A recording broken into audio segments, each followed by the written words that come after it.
शक्ति। सरलता एक ऐसा दिव्य गुण है जो आंतरिक स्वच्छता से उत्पन्न होता है और जिस गुण के आ जाने से आत्मा पूरी शुद्ध हो जाती है।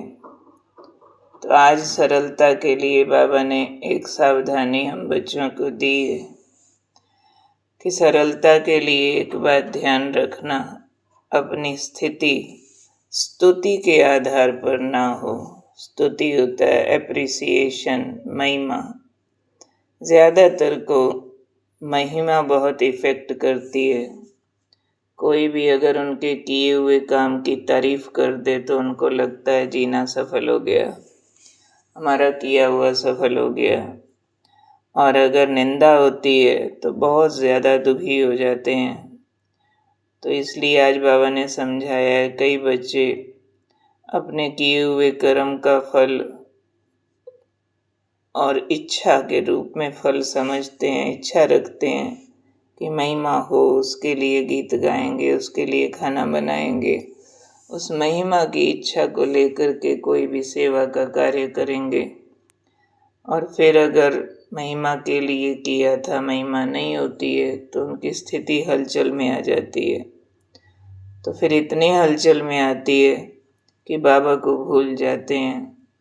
जिसको बाबा ने कहा अपनी स्टेज को छोड़, धनी को भूल जाते हैं। तो आज बाबा इस पर काम करने के लिए कह रहे हैं कि महिमा को भी महावैरी शत्रु समझो, क्योंकि महिमा हमें अपना असली माप, अपना असली जो रिव्यू है वो भुला देती है। हम जितने पानी में नहीं भी होते उतना समझ लेते हैं, चने के झाड़ पे चढ़ जाते हैं, शेख चिल्ली बन जाते हैं। अभी वो क्वालिफिकेशन धारण हुई नहीं होती और किसी ने हमारी महिमा कर दी और हमको लगेगा कि चूहे को मिली हल्दी की गांठ, जी हम तो पंसारी बन गए। लगेगा अभी संपूर्णता आ गई है। इसलिए बाबा मना कर रहे हैं कि एक तो महिमा के आधार पर खुशी आए ये न रखो, दूसरा महिमा के लिए कर्म नहीं करो, तीसरा निंदा से इतना दुखी ना हो जाओ जो बाप को ही भूल जाओ, ज्ञान ही छोड़ दो, सेवा ही छोड़ दो। हमने आज के बाद ऐसे करना ही नहीं है, हमारे किए को कोई जानता नहीं, समझता नहीं, कदर नहीं वगैरह। हमें तो फाइनल सर्टिफिकेट धर्मराज से मिलना है, फाइनल प्राप्तियाँ सतयुग में होनी है ऊंच पद की। अभी तो हम सारे सेवक हैं, तो सेवक को क्या उपलब्धियां हम दे सकते हैं?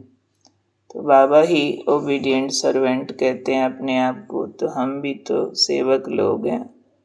तो इसलिए सेवादार समझ के, विनम्र होके, निंदा और महिमा दोनों से न्यारे होकर के अपने को अंदर से क्लीन करते जाना, क्योंकि सिर्फ निंदा मैला नहीं करती है, महिमा भी मैला करती है, अभिमान पैदा कर देती है और करेक्शन सुनने की शक्ति चली जाती है। जिनको महिमा सुनने की आदत ज़्यादा होती है उनको करेक्शन रिजेक्शन लगती है, उनको करेक्शन दूसरे की गलती लगती है, जो करेक्शन देता है वो गलत लगने लगता है, संबंध खराब कर लेते हैं।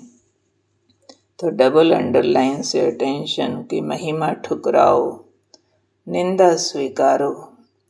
निंदा माना करेक्शन, जो कहे आप गलत हो, यहाँ ठीक नहीं हो, वहाँ ठीक हो, ऐसे नहीं वैसे करो, तो उस पर गौर करो, उसको अपने अंदर धारण करो करेक्शन को। और महिमा के प्रभाव में नहीं आओ, क्योंकि वो टेम्परेरी होती है, सुपरफिशियल होती है, रियल भी नहीं होती है, कई बार बटरिंग भी हो सकती है।